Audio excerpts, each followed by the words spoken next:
You're listening to the Geek Watch Podcast, episode 84. You are now entering into...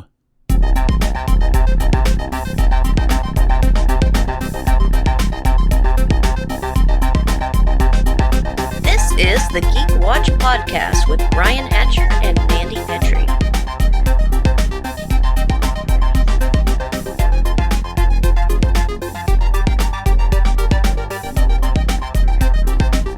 Greetings, Geek Watchers, and welcome to episode 84 of the Geek Watch Podcast. I'm Brian Hatcher, and with me, as always, Geek Watch's own resident geek goddess, Mandy Petrie. Hello, Brian. So this week we have some online stuff that's just came up. There's some television and some movie news. But before we get started, we have In Memoriam this week, and it's more than one, unfortunately.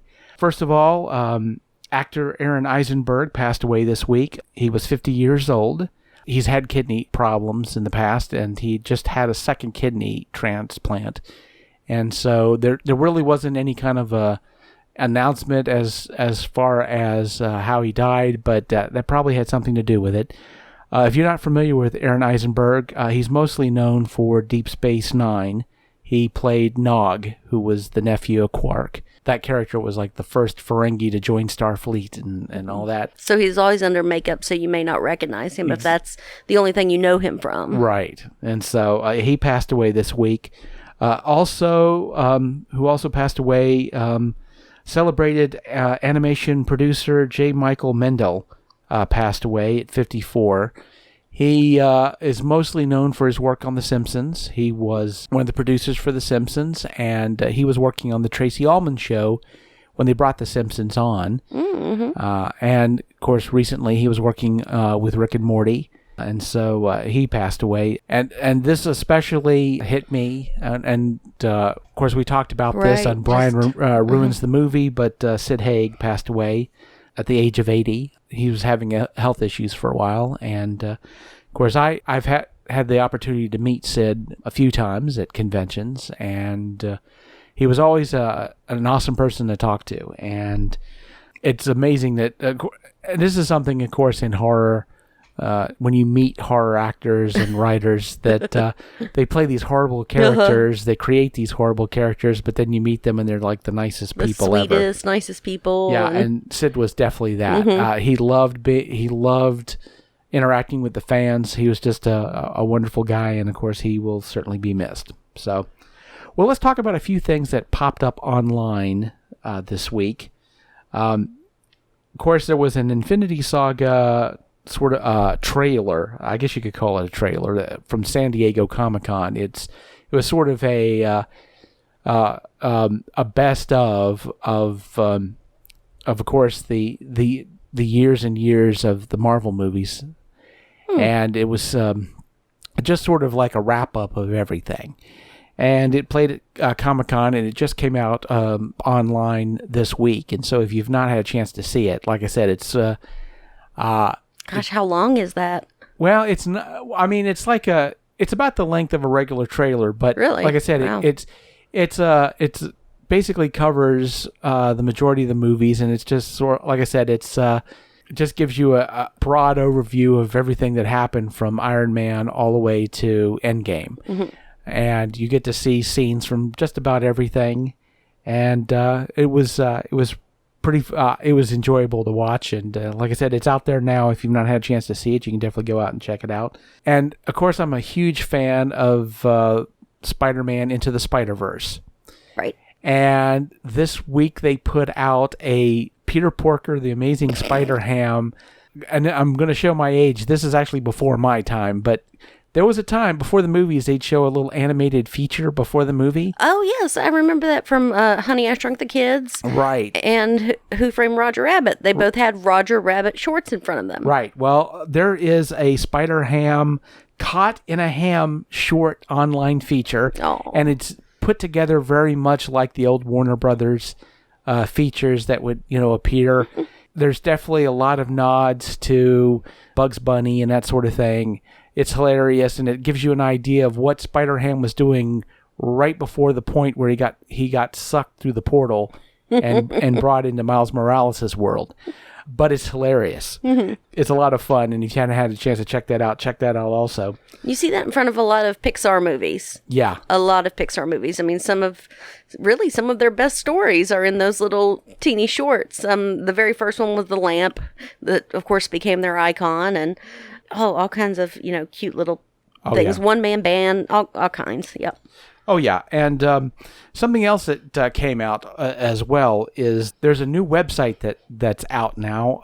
And if you've not seen Spider-Man Far From Home, I'm afraid I have to at this point. I'm going to ruin basically the mid-scene stinger that came out.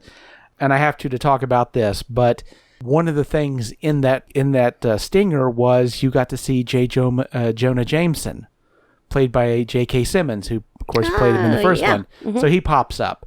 But he pops up, basically, the Daily Bugle is a web series. So he does videos, like on YouTube, And so there's a website out now called thedailybugle.net. So if you want to watch videos of J. Jonah Jameson talking about how terrible Spider-Man is, followed by don't forget to like and subscribe, you can check it out now. And I've been watching a few of those videos that are hilarious. Like I said, it was a big shock to see J.K. Simmons come back to play Jameson, but it was wonderful. It was a great little Easter egg, and the way that they brought him to date, I thought was great. And apparently we're going to get more of that now. So definitely check it out. Thedailybugle.net. Something else that came out. Netflix released a blooper reel for Dark Crystal: Age of Resistance. Oh, I can't wait. I love that. Yes, it's really hilarious about all the weird stuff that was happening on set. And, of course, the puppets interacting with the people, setting up scenes and everything else. I've only seen one for Emmett Otter's Jugman Christmas. Yes. I think that's the only that I can remember seeing Muppet blooper reel. Oh, yeah. And I love that. Well, I cannot wait to see it. Oh, yeah, you will definitely love this. There's just a lot of great stuff going on in that. So, yeah, that's definitely worth checking out for sure. Now, a little bit of a different something. There's a long-running meme about people who give grief to people who play D&D, who play fantasy football. And there's been a lot of people there's been people pointing out the fact that, hey, you don't like D&D, but you play fantasy football. They're the same thing. It's kind of the same thing, right? Mm-hmm.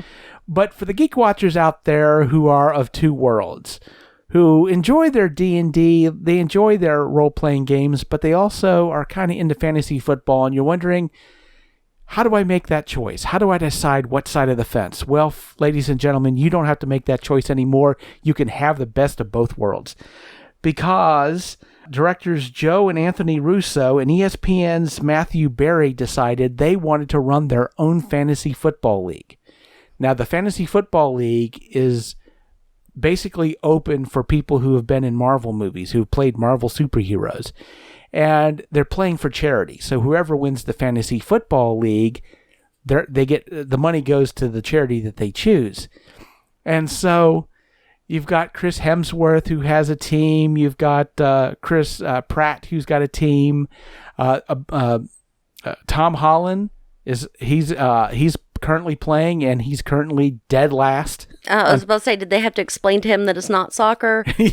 Well, apparently they forgot to do that. He's dead last, but he's still in there. Why are they using the hands? It's like, isn't that cheating? And why is the ball so funny shaped? But why are they playing with a rugby ball? Isn't this football? But it's worth watching just for the trash talking. Right now, we are having the trash talking that's going on between Karen Gillan and Ryan Reynolds is worth the price of admission. They are going at each other's throats right now, and it's amazing. I mean, seeing Karen Gillan talk trash is wonderful to go, but to watch her and Ryan Reynolds going at, because they're playing each other this week, and so the trash talk is going hot and heavy, and they are both. They're amazing. So this is definitely worth a follow. Following social media, Instagram, just to see just to see all the trash talking. Ryan Reynolds seems he's a classic trash talker. Chris Pratt went after him last week, and Ryan's response to that was, so between one and smoking your own kids' pajamas, how bad do you want to win this one? So, yeah, like I said, just for the trash talking alone, it's just wonderful to, it's just great just to follow this. So, I mean, it's definitely out there in different places. So, go looking for it because it's just amazing. Something that I saw this week that I wanted to bring up also is the Wes Craven estate just got the rights back for Nightmare on Elm Street. And when I read that, I was like, wait a minute, how did they, don't you have to, I mean, I know that the rule is, I mean, you have to wait like 35 years before you can, oh, yeah, 35. It has been 35 years, hasn't it? And I just felt real old at that point. I believe New Line still has international rights for distribution, but the domestic rights and basically the character of Freddy Krueger now belongs to the Wes Craven estate. And so, does that mean that we might see a new Freddy Krueger movie? Who's to say? I have heard speculation for many years, like, Robert Englund wanting to come back and do like an older Freddy or something, or being haunted by Freddy. I've heard, things like that, but nothing special, nothing. Well, I mean, you hear rumors back and forth, but nothing's really panned out. But now that the Wes Craven estate owns that character, they can do pretty much whatever they want with it. And so if they want to take it to another studio who wants to develop the character, they can certainly do that. But yeah, like I said, it was just a piece of news that made me feel like really, really, really old. So now we've been talking about a lot of what's been going on with the streaming wars at this point. One thing that, of course, Apple had their conference, and they talked about a lot of things that has been going on, including with Apple TV. And they said something that really ticked me off because personally, I don't think this is going to upset anybody else but me, but they have decided that, of course, the Apple Plus service is going to be like $4.99 a month. But if you buy an Apple TV or an iPhone or an iPad or an Apple, if you buy something, then they'll give you like a year of it for free. So it's if you buy one of these after September the 10th, and I, of course, had bought myself. You already have. Yeah, and I bought it on September the 8th. You need to call up and fuss and complain about that. Yeah, there you go. So I just, of course, I didn't know that was coming, and if I had, I probably would have waited a couple of days for sure. Yeah. But there was some news that, of course, we've been talking about Hulu and that they were going to be creating some new Marvel TV shows, and we talked about Ghost Rider. And apparently Hulu has decided they're not going to do Ghost Rider anymore. What originally was being said was there was creative differences, which is basically Hollywoodese for something else is happening, but we don't want to talk about it, so we're just going to call it creative differences. But apparently there was a new report out there that said that the reason why everything fell apart was because Keven Feige has decided he wants to bring Ghost Rider into the Marvel Cinematic Universe. In other words, he doesn't want to do it as a TV series. He wants to use Ghost Rider in the movies. And so that was the reason why they ixnayed the TV show. Now, whether or not they're going to, they were going to use the same actor that they had in Agents of S.H.I.E.L.D., so you would have the continuity. You'd have the continuity, but also there's different versions of Ghost Rider, and of course he's the one who's the Mexican-American who drives a hot rod. And whether they're going to use that character in the movies or if they're going to go back to Johnny Blaze, I don't know. But apparently that was the reason why Ghost Rider's been taken off of Hulu. So speaking of Keven Feige, apparently there has been a lot of talk that he's currently developing a Star Wars film. So, and we don't know anything about it. Now, we do know Keven Feige, Star Wars fan, but we also know that he can be very creative. Not that there's anything to demonstrate any of that. His run with Marvel was okay. So, but he's definitely interested in doing a new Star Wars film. And apparently he has already talked to a quote-unquote major actor about a specific role, but that's all we know. But it looks like Keven Feige's getting into the Star Wars business now. Obviously, he's not leaving Marvel films, and he's still developing stuff for Marvel. But a little bit of something that he wanted to work on. So I guess we'll find out more about that. I did want to mention this also because, of course, I'm a big fan of Fathom Events. And they just announced that for its 60th anniversary celebration, they're going to be showing 6 episodes of The Twilight Zone. Ooh. The old school Twilight Zone. And that's supposed to come out, it's only going to be for one night, November the 14th. I hope it's like all the most famous ones, like, Well, It's a Good Life. And I'll go ahead and tell you which ones that they are, because they've already announced them. The first one's going to be Walking Distance. It's the one with the character of, I think his name was Martin Sloan. He was a Madison Avenue executive. He stops his car at a gas station, which isn't that far from a town where he grew up, and he decides to walk to the town, which he left about 25 years ago, and he meets his 11-year-old self, his parents, and he learns about, I guess you could call it like nostalgia, and why sometimes remembering the past can be a bad thing. Right. It's not always what you remember. This isn't the one where he gets caught under a carousel, is it? I think so. Okay, I think that's yes. the one. Yeah. And of course, they're going to show Time Enough at Last, if you remember that one. Oh, no. Yeah, Burgess Meredith. Burgess Meredith, yes, that classic one. The crying one. The crying one. Oh. Especially for us who enjoy reading. They're going to show The Invaders, the one with Agnes Moorehead. Oh, that's a great one. There's no dialogue in it whatsoever. Yeah, it's just her. Being attacked by miniature flying saucers. Yes. The Monsters Are Due on Maple Street. Love Monsters Are Due on Maple Street. It's Right. one of my favorites. Yeah. Eye of the Beholder. Yes. Yes. Yep. If you're not going to do Twilight Zone, you definitely have to show that one. And, of course, the last one, To Serve Man. It's a cookbook. Yes. Well, you just spoiled it. Oh, yeah. Mandy ruins the movie. Right. So there you go. To Serve Man, main ingredient, Soylent Green. Yeah. So one last thing about television, and I don't know if you've had a chance to see this yet. This is going to be absolutely no spoilers. This is going to be my opinion. But I got to see season 2 of Disenchanted. And have you seen any of it at all? I have seen one episode. You've seen the first episode. Yes, I hadn't seen the first season of Disenchanted, and I basically binge watched the whole thing, season 1 and season 2. And I've seen some reviews about season 1 and season 2, and I've seen a lot of complaints about, they should focus more on Bean and less on some of the other characters. And I'm like, and I'm going to say this again, because I said this before about another show, but I don't agree with that. I like the fact that you're spreading the world out, and that you're seeing stuff going on, and you're getting arcs of development with other characters. Yep. And there's a lot. That's Matt Groening. He's a marathoner. Yeah. Yeah, and you can, maybe not so much in The Simpsons in the early days, but, you can really see it in Futurama, just the early planning, slow burn of, and building that world up and that universe.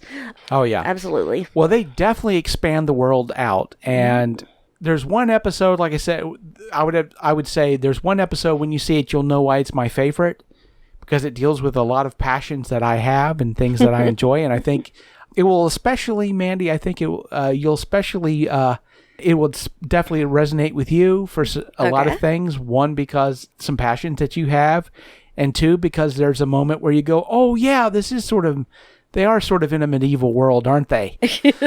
and you get hit with that, and you're like, oh, of course, that's exactly the way that would have happened, because they're in a medieval world, and that's the way it was back then. And it's like, oh no. But it also touches on their version of a particular time period that's I'm rather fond of as well. A different time period, although it's a medieval version of, like I said, this different time period. Okay. But a lot of great stuff in this episode. Like I said, a lot of things that resonated with me. But they've definitely expanded the storytelling as well, especially toward the end of the season. Bean steps into a different world, let's just say. Okay. And a completely different world. And interesting and fascinating that they went down this road because, like I said, it's basically a tone shift to what we're used to, but it also adds major complications. And of course, we get a really strange cliffhanger, shall we say? There's no clean ending to this one. They are charging the season 3, but there were some things that developed that during season 2 that haven't quite been answered yet. Mm-hmm. There are some questions definitely that have been brought up during the course of the season. I really enjoy Disenchanted. Mm-hmm. I know some people, again, there's some reviewers that are like, oh, why don't they just focus on Bean completely? And I'm like, yeah, but I like the fact that they deal with these other characters, and especially with Lucy and how his character is demon, yes. Yeah, how his character is really developed. Oh, wow. Uh-huh. And some of the changes that he's been going through, especially in the second season, which has been amazing. Yeah, and of course, Elfo and the terrible things that happened to him, and then season 1, and then basically the consequences of that in season 2. And it's definitely not something that is easily just kind of brushed away, obviously. Like I said, there was a lot of, character arcs with the two queens, obviously, mm-hmm. and Zog. He goes through a lot of stuff, definitely. And it's definitely worth checking out, and I hope we get a season 3 really, really soon. Yes. So, one last thing I wanted to talk about, and this is something that's been all over the news, and this was definitely something that I wanted to talk to you about, Mandy, because, of course, next week we get the Joker film. Mm-hmm. And I don't know how much you've been following that online, but there's been a ton of controversy about this film. Oh, really? Wow. Tons and tons. And it started with a letter that was sent to Warner Brothers from relatives and friends of people who were killed in the Aurora shooting. Now, for those out there who don't remember this, or it's been a while, July 12, 2012, during a midnight screening of The Dark Knight Rises, a gentleman went into the Century Aurora Theatre in Aurora, Colorado, with a firearm and opened fire on the he opened fire on the crowd and killed 12 people. And of course, that now, was he dressed as the Joker, or did he just have green hair? I can't remember if he's dressed. Certainly, he claimed that he was identified with the Joker. Mm-hmm. So basically, these people wrote this letter basically saying, how dismayed they were that you have this Joker movie coming, especially with the way things are these days. They didn't really come out and say anything like, you need to pull this film or whatever. They did suggest, maybe donate some money to, to anti-gun lobbies and things like that. There was one person who said in the letter that seeing this film that basically glorifies this character who plays as an incel, was like the actual quote was a slap in the face. And so this is really kind of blossomed into a major debate at this point. In fact, there was one point where Joaquin Phoenix was in an interview and somebody asked, the reporter asked, how do you feel about the possibility that this film, the violence in this film, might inspire actual violence? And he was really taken back by the question, so much so, in fact, that he left the interview for a while. Because I guess, obviously, he didn't really think about that this film might cause any kind of violence. Obviously, that wasn't his thinking about it. But other people have talked about it. Todd Phillips, he weighed in on it. He's the director of the film. And a couple of things that he said was, one is that there's a lot of violence in movies. And, it seems like Joker is being singled out for it. Nobody talks about the violence in John Wick. He mentioned that.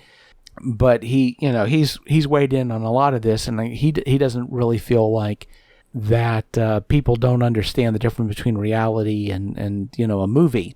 It's gotten to the point where, one, the FBI, they did send a warning to U.S. military who go to see the film to warn them that this could be a situation where incels show up, with a gun, and what to do in that situation. So and somebody as a joke. And let me point this out. A lot of people have been saying that this is for real, and I need to point out, right off the bat, that somebody posted this as a joke, but they posted a early review for Joker and started out with "Joker is my Black Panther," and using incel language about being able to identify a character who, reminded him of himself, and and women, of course, who reject him for a Chad, et cetera, et cetera. All that, Chad and Veronica and all those Tyrone's, Becky's, all that type of a language. And it was basically somebody making a joke, but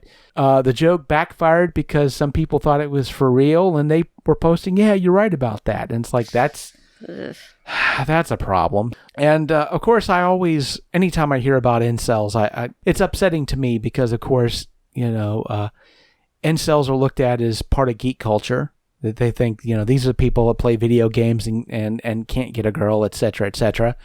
And of course, anybody who's a geek knows that incels are not part of our culture at all. Those are a different set of cats with a bunch of problems. But I mean, let me ask you, since I've brought a lot of this stuff up, I mean, as far as violence in art, I mean, nobody's seen the film except some reviewers. But, I haven't seen the film. You haven't seen the film.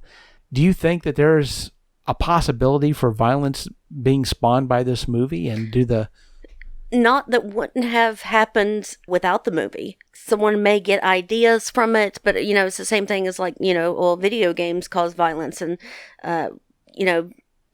before video games ever existed, there was just as much violence everywhere. So, no, if someone was going to commit an act of violence, they were going to do it whether they saw the Joker or not. Just a few years ago, we had Suicide Squad, had the Joker in it, was doing, tying people down and torturing them. So if that didn't inspire someone to go out and do the same thing, if someone does, they were already going to. So this doesn't, they may get ideas that they didn't have before, but they were going to be violent. Yeah. So. Yeah, I would agree with that. I think this is a chicken and the egg sort of a situation where, honestly, I feel like this is not where violence in movies is a cause for, people going out and doing these things. I think people are going out and doing these things, and they're using movies or video games or what. And of course, other people are looking for answers to this question. Are using movies and video games as an excuse, and I think it's the real world violence is the cause. I think that's where it starts, and we're just using these other things to explain it. I can understand why some people wouldn't want to see a killer be glorified in a movie or in a work of art. As someone who's not seen Joker, I just get the feeling from people reviewers who've seen the movie, that's not what's going on. I know some people have gotten offended by the thought that you have this person who's the protagonist of the movie, that by exploring the terrible things that he's gone through in life, that you're humanizing this person. And to that, I would say, well, this person's a human being. They are human. And as hard as it is to say, because of the implications of it, everybody from the Columbine shooters on down, they were human beings. Now, they were human beings that did terrible things, but human beings do terrible things. And I think, honestly, a problem that as society that we need to come to grips with is that sometimes turning a person into a monster just so that we can cut them off from our psyche and say, well, they're not human beings. They're monsters. They did this because they're not like us. But the thing is, we have to come to grips with, they came from the same place we came from. And if we're going to solve this problem, we have to come to grips with that fact. And it's a hard fact to deal with. But the truth is, especially in this time and place, I mean, let's be honest. I mean, if the Columbine shooting, if it did nothing else, it certainly created this zeitgeist of this idea of being frustrated with the world and wanting to make a statement. Now, this was covered in art a long time ago, long before the Columbine shooting. Of course, Stephen King wrote Rage, as Richard Bachman, where somebody goes into which he has said that he's glad that it's out of print, and so it was the worst thing he could think of, and now it's pretty much part of our daily lives. I mean, the truth is, compartmentalizing this mindset and pretending like it's not a part of us, I think it impedes the possibility of finding some kind of solution.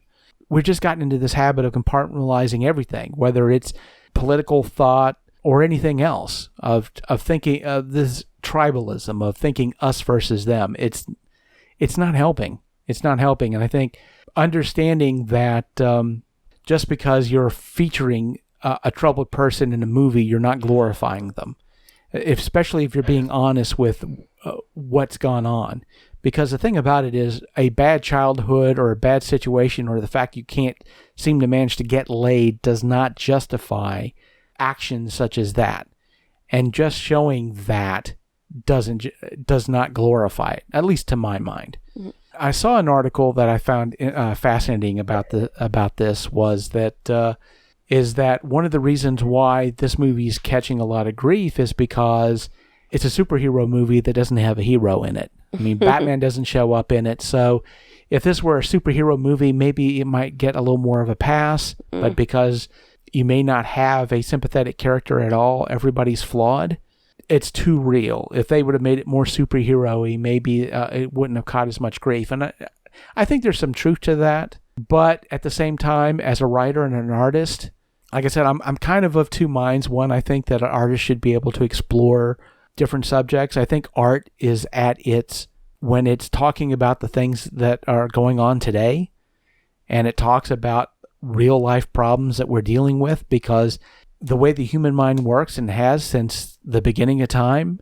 has been, we create stories to help us cope with things and to help explain things, and stories are how we come up with solutions. And I think as if used properly, it's a good tool. I think at the same time, used improperly, it can be a really bad thing, and it can exacerbate problems and make them worse. Now, if Joker is a commentary that'll make us step back and think about what's going on in a way that might help, or if it's something that glorifies the violence that's going on and making a spectacle of it, and perhaps, again, maybe numbing us to what's going on, well, that's a bad thing. But I don't know which way it's going to go. I'm not going to know until a week from now when I go to see it. Or maybe a week and a half. I don't know. I don't know about going opening night.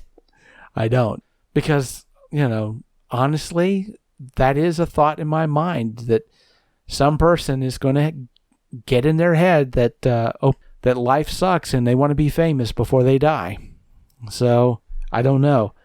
I mean, I hope for better things for sure. But, and I'm hoping, again, that there won't be any news like that to report, on the podcast. But I suppose that we will see. We'll see. But there will be other things we'll talk about next week for sure. Of course, we're recording on Thursday, and this Thursday, Shudder, they're showing their first episode of Creepshow. Awesome. I am definitely going to talk about that next week for sure. So as news comes in, we will definitely talk about it on the podcast. So. And with that said, we come to the end of episode 84 of the Geek Watch podcast. Thank you for listening, and tune in next week for the latest in geek news and views with the Geek Watch podcast. For Mandy Petrie, this is Brian Hatcher, reminding all the Geek Watchers out there, we're all geeky about something. Be proud of yours. See you next time. Thank you for listening to the Geek Watch podcast. If you enjoyed this program, don't forget to like and subscribe on your preferred platform, and share this podcast on your social media. For links to all the ways you can listen to the Geek Watch podcast, as well as leave comments and suggestions, visit our website at geekwatch.net. The Geek Watch podcast is a Hanging J production.